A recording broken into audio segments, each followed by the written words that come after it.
السلام عليكم ورحمة الله. سو دhowaada waa ad sawayo jidka weyn ee caanka ah ee airportka gala ee ka yimaada xagga bartamaha magaalada ama faras magaalaha ee Masqal Square.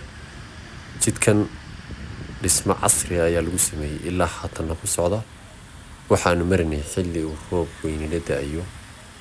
Marka jidkan lacag badan ayaa la geliyay.